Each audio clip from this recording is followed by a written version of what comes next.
ठीक, बोला पटकन.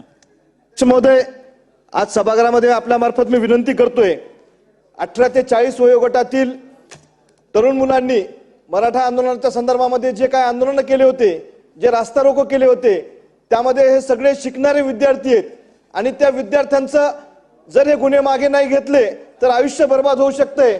मी आपल्या मार्फत सरकारला विनंती करतोय, गृहमंत्री महोदय इथं आहेत, त्या 18 ते 40 वयोगटातील मुलांनी तिथं स्वतः आरक्षण भेटण्यासाठी आंदोलन केले.